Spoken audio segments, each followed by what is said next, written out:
All right, y'all. I had to tap in right after this game. The New York Giants come away with the victory 21-15. Definitely did not think we were going to walk away with the victory in this game, man. So I just wanted to come tap in because this is the first win of the season. I think we got to talk about it and do a bit of a instant Giant overreaction. So let's get right to it. Talk about this Giants game. We traveled to Cleveland to take on the Cleveland Browns, a defense that I was extremely scared of. Let's get right into it, y'all. Giants are on the board with 11:16 to go here in the third. All right, so this game definitely started off in probably the worst way possible with the Eric Gray fumble on the opening kickoff. And then the Cleveland Browns get the ball, and on the first drive, they score a touchdown to Amari Cooper on the first play. And I'm sure if you think like the way I think with the New York Giants and the way things that have been going the past couple of seasons, you were looking at this like, here we go again. And then a couple of drives later, Daniel Jones throws an interception, and it ends up getting called back for a roughing the passer penalty. And it felt like the football gods were going to be on our side for this day in particular.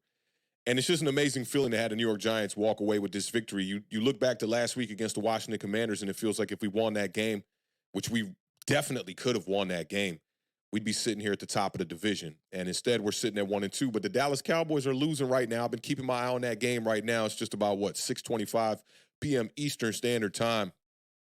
And this Giants team is definitely headed in the right direction. This was definitely a building block for them to get the victory here. And I'm excited to just spend my Monday tomorrow, especially with y'all on a Giant overreaction, and to finally have a victory Monday against a team that we thought we couldn't really beat against the Cleveland Browns. But after that fumble on the opening kickoff, the Giants really got things together, man. And in the first half, they put on a damn show. Shane Bowen, his defense today was looking a lot like Wink Martindale's defense, sending the kitchen sink at Deshaun Watson all day long. And I definitely like that style over what we saw in the first two games with that kind of reserve type of style we see from Wink Martindale. 3 sacks, 11 pressures in the first quarter for the New York Giants, which is just, man, that's the kind of game and the kind of play we thought we were going to get out of this defensive line when we first signed Brian Burns to the $28 million contract. I mean, Azeez Ojulari, Chapman, Dexter Lawrence was doing Dexter Lawrence type things. Brian Burns with that strip sack late in the game. 4 sacks in the first half. 41 total yards allowed in the first half. I mean, they were putting on a show defensively. And at the same time, this offense was just absolutely going at this Cleveland Browns defense and attacking their cornerback too and their nickel cornerback as well, and finding ways to still get Malik Neighbors the ball, which is exactly what we're going to have to do and rely on for the rest of this season. But just a great day, man. And I got to pull up these statistics from Daniel Jones, who broke his record. Y'all know we've been talking about this streak for a long time over here on this channel about Daniel Jones now. Had gone 41 straight consecutive regular season games without putting together a game or back-to-back games with 2 passing touchdowns. And he did that in Washington, and he did that today against the Cleveland Browns. I mean, what a day. 24 of 34, 236 yards, 2 touchdowns, passer rating over 100. And like I said, this offense was just extremely ignited today. Daniel Jones played a perfect first half. 18 of 20 for 184 yards, 2 touchdowns, no interceptions. His rating at the half was 140.8. And going to his number one wide receiver that was very well necessary for us to bring in if we were going to try to have any success this season, Malik Neighbors ended the day with over 80 yards, 8 catches or something like that. 15 first downs in the first half for the Giants. 4 for 7 on third down in the first half. Jones was only sacked 1 time in the first half. We did all our damage in the first 2 quarters. And to see us in what I consider to be a defining moment of this season after fumbling that opening kickoff, to see the Giants put that behind them and then go on to make play after play after play in that first half. That first drive, the 7-minute drive that cut it to 7-7, Daniel Jones getting his rhythm, short throws, crosser routes, you end up having that drive end with the Devin Singletary touchdown. That was our longest drive since the Minnesota Vikings playoff game, which is the game that a lot of Giants fans hang their hat on when it comes to supporting Daniel Jones. And it's just good to see him playing like this. Y'all know that I've been, if anything, overly critical of the way that Daniel Jones has been playing because I'm the kind of fan that expects a lot, and the bar is definitely high. We've been raising the bar every season to the point now where here on Authentic and the Beard, we keep the bar high for the quarterback position, regardless of the surroundings around him. So it was good to see him get off to a good start on that first drive.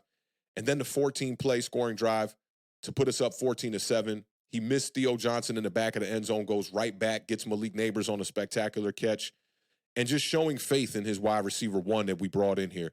And some of the other guys definitely had a good game in this one too. Wan'Dale Robinson, Darius Slayton ended up leaving with an injury, but, doing what he does best, I'd say, and just drawing some attention towards himself.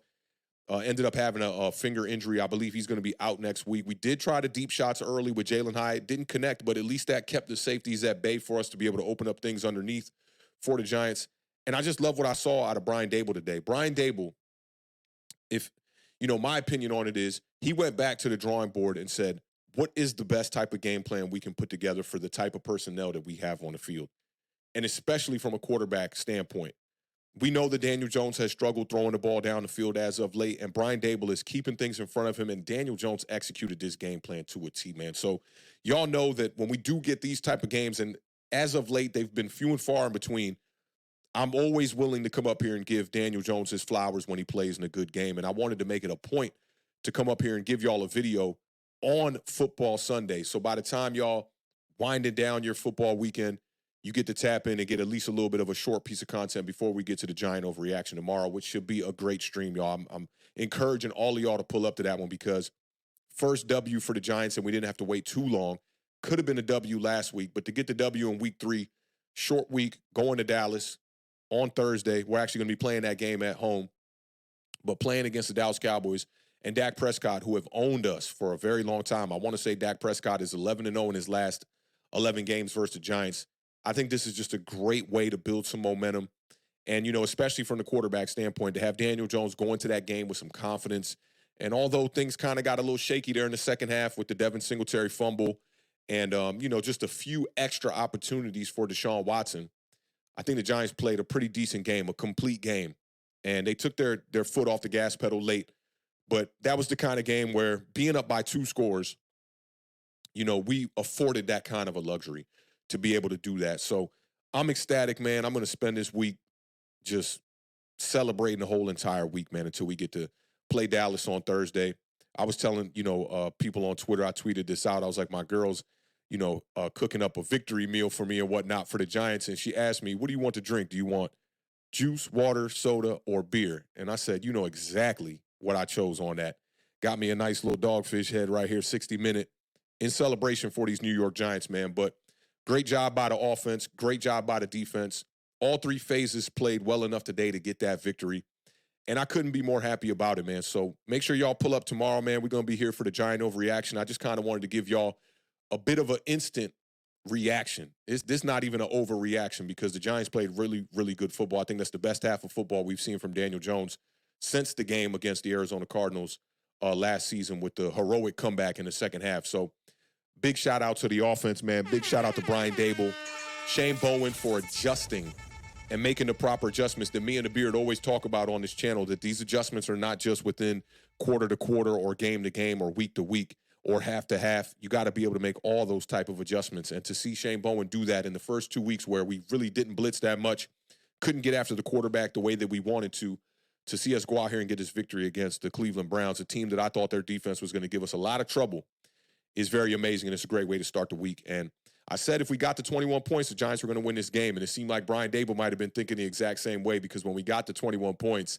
it was like, yeah, definitely took his foot off the gas pedal and trying to just keep that lead. So just a great game by the New York Giants. Great to get a win this early, man. So big shout out to all of y'all that are checking out this video. If you got a chance to check out this quick little 10-minute breakdown, throw a bicep in the chat one time, man. I will see y'all tomorrow on the Giant Overreaction, 1 p.m. Eastern Standard Time. I don't even know if we're going to do a lot of nuggets, a lot of statistics, but we definitely going to bring the flowers to the table, especially for the quarterback who balled out today and a defensive coordinator who was really under the microscope after the first 2 weeks. It's going to be a good vibe. So definitely pull up tomorrow, man. I'll catch y'all. Y'all know how we do over here, man. Keep raising that bar. Keep living those dreams because the universe flows in Technicolor and surround sound. Y'all be good until I catch y'all tomorrow at 1 p.m. Eastern Standard Time. Y'all be good. Peace.